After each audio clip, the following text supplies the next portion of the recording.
The Sonoran Desert is not empty, it is not silent, and it is not gentle. It is a living system of heat, stone, thorn, and distance. Stretching across southern Arizona, this desert is one of the hottest in North America. Summer temperatures regularly exceed 110 degrees Fahrenheit. Ground temperatures can climb far higher.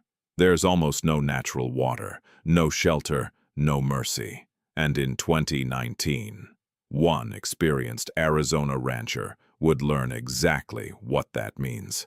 Sun rising over fencing, a cattle lowing, coffee steaming on a wooden porch. He had worked this land for decades. This wasn't wilderness to him. It was home.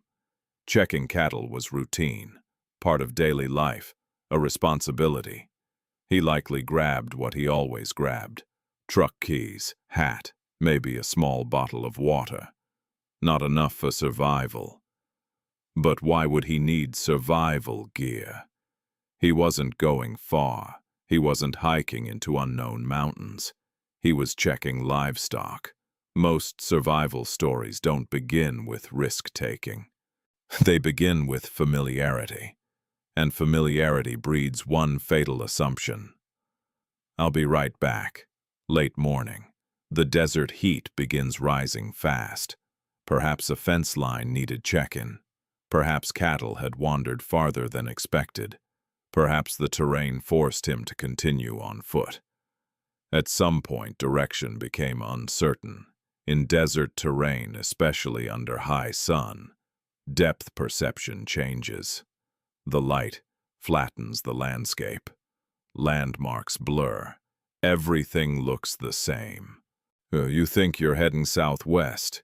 You're actually drifting east. Small miscalculations expand into miles, and miles in the Sonoran Desert are deadly. He likely wasn't afraid at first. Experienced outdoorsmen don't panic easily. He may have thought, I've been out here longer before, but dehydration begins before fear does. Within hours of high heat exposure, fluid loss increases, blood volume decreases, cognitive sharpness drops, heart rate rises, and he probably didn't realize how fast it was happening. His water supply dwindled quickly. By afternoon, the heat would have been punishing. Breathing hot air feels like inhaling from an oven. Your throat dries almost instantly. Sweat pours, then evaporates immediately. Salt crusts on your skin. By sunset, he still hadn't found the way back. But he likely believed he would in the morning. The desert transforms after dark. Temperatures can drop dramatically. Wind picks up. The same ground that scorched your boots hours earlier now drains heat from your body. He likely lay awake, listening. Coyotes in the distance, insects humming, the vast, crushing silence between sounds. Night in the desert magnifies isolation. You realize how alone you truly are. He may have replayed the day in his mind. Where did I turn wrong? How far did I walk? Should I have stayed put? Sleep would not have been restful, just brief, shallow episodes, because thirst wakes you, over and over. Morning brings no relief, only heat. By now, dehydration symptoms intensify. Headache, muscle cramps, dizziness, thick, sticky saliva, reduced urination. Walking becomes harder. Energy drains rapidly. The sun feels heavier. You start calculating shade. You move from cactus shadow to cactus shadow. But shade from a saguaro barely covers half your body. The ground radiates heat upward. There is no escape from it. By mid-afternoon, sweat decreases. That's a dangerous turning point, because when sweating slows in extreme heat, your cooling system is failing. Heat exhaustion edges toward heat stroke. Confusion sets in. Thoughts slow. Simple decisions feel complicated. Meanwhile, he hasn't returned. Calls go unanswered. Concern shifts to alarm. Authorities are contacted, and search and rescue units mobilize. But desert search operations are incredibly difficult. From the air, a human body blends with rock and sand. The terrain is broken, uneven, vast. Every hour reduces survival odds. Search teams know a harsh truth. In extreme desert heat, 3 days without water can be fatal. He is now entering day 2. This is often where survival stories end. By day 3, blood thickens from fluid loss. Kidneys strain. Core temperature destabilizes. Delirium becomes possible. He may have started hallucinating. Mirages are common in extreme heat. You see water that doesn't exist. You see movement that isn't there. You hear vehicles that never arrive. He may have believed help was close, walked toward it, only to find empty desert. This psychological roller coaster drains even more energy. Hope spikes, then crashes. Each crash hurts more than the last. Helicopters sweep grid patterns overhead.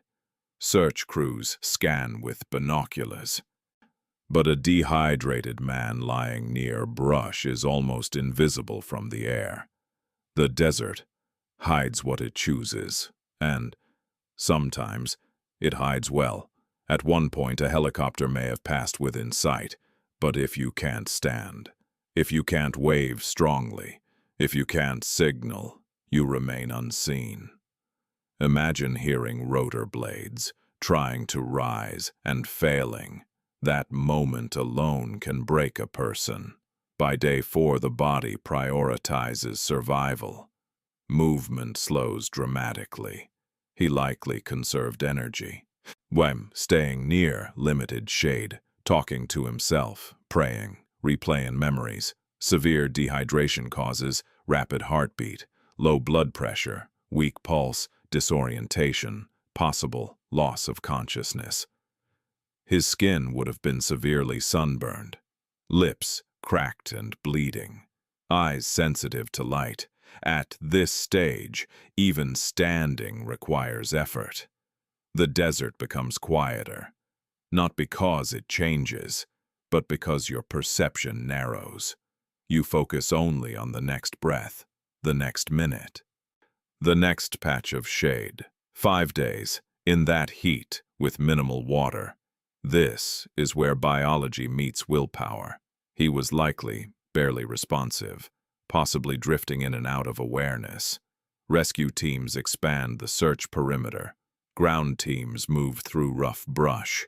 And then something changes. A faint shape, a patch of clothing, a human outline against earth tones. They approach. He is alive, barely, but alive. Rescuers immediately recognize severe dehydration. Medical intervention begins quickly. IV fluids, cooling measures, transport to medical care. Doctors later indicate something chilling. Another 24 hours, perhaps less, and survival odds drop drastically. His kidneys could have failed. Heat stroke could have become fatal. The margin was razor thin. The Sonoran Desert is beautiful. Saguaro silhouettes at sunset, wide glowing horizons, silent golden plains. But beauty disguises danger. Even experts can underestimate exposure. Even locals can miscalculate distance. Even strong men can collapse under heat. Nature does not negotiate. It does not adjust for experience. It simply applies physics. Heat plus time equals dehydration. Dehydration plus exposure equals death, unless something interrupts it. He left that morning expecting a normal day. Instead, he endured 5 days at the edge of human survival. 5 days of thirst. 5 nights under open sky. 5 chances for his body to quit. But it didn't. The desert tested him, and he endured. Out there, under a sky that doesn't blink. Survival isn't about strength, it's about humility. Because the desert always has the final word. Fade to black. Wind continues. Silence. If you want the next story, subscribe now so you don't miss the next survival story.